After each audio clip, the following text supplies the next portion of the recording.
नमस्कार, news for nation देख रहे हैं आप। मैं हूं आपके साथ धीरज सिंह। शिक्षा मंत्री चंद्रशेखर ने रामचरितमानस को नफरत फैलाने वाले और समाज बांटने वाला ग्रंथ बताया। हमारे साथ है भाजपा के वरिष्ठ नेता सुशील मोदी जी।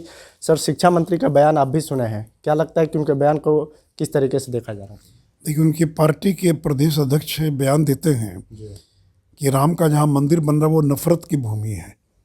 उनके एक मंत्री बयान दे रहे हैं कि रामचरितमानस जो है ये नफरत फैलाता है, और ये भूल जाते हैं कि जिनको वो अपना गुरु मानते हैं, जो उनके प्रवर्तक हैं, यानी डॉक्टर राम मनोहर लोहिया, जो समाजवाद के सबसे बड़े प्रवर्तक इस देश के अंदर हुए, उन्होंने रामायण मेला आयोजित किया चित्रकूट के अंदर। तो रामायण मेला किसने आयोजित किया? डॉक्टर राम मनोहर लोहिया ने। और उनके अनुयायी ये करें कि यह रामचरितमानस नफरत पैदा करता है, तो ऐसे शिक्षा मंत्री को क्या एक मिनट भी अपने पद पर बने रहने की आवश्यकता है? वो क्या संदेश देंगे, क्या लोगों को शिक्षा देंगे?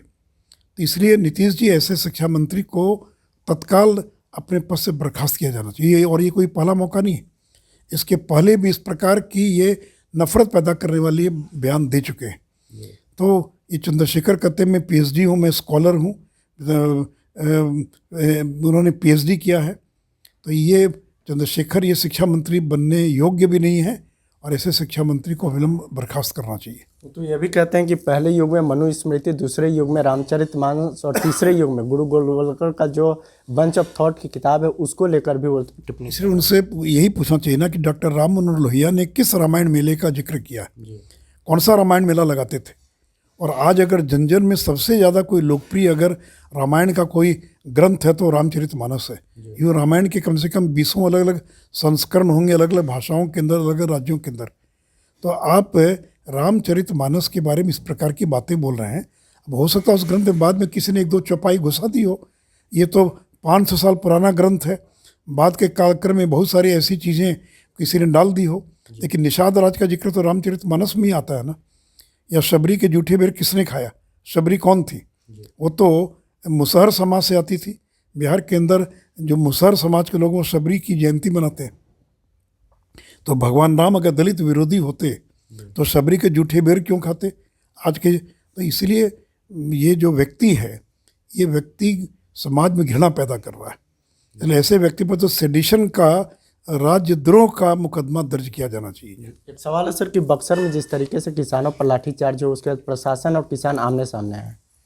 नहीं, देखिए, एक तो किसानों की मांग जायज़ है कि 2013 की रेट पर मुआवजा नहीं दिया जाना चाहिए, बल्कि 2022 में वर्तमान दर पर मुआवजा दिया जाना चाहिए।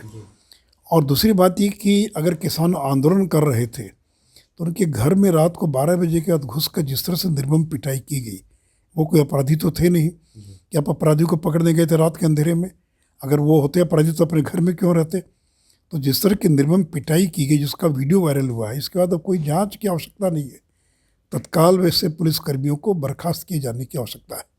और जो किसानों की जो मांग है कि 2012 के दर पर उनको मुआवजा मिले, वो मुआवजा मिलना चाहिए। लेकिन मुख्यमंत्री जी, आप क्या कर रहे हैं?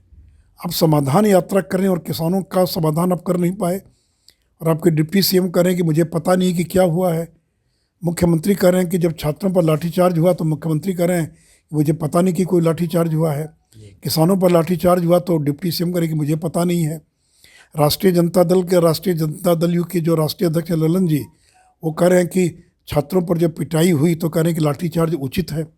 कल ये लोग किसानों की निर्मम पिटाई को भी उचित ठहराएंगे। तो इसलिए नीतीश जी, प्रतिष्ठा का प्रश्न मत बनाइए।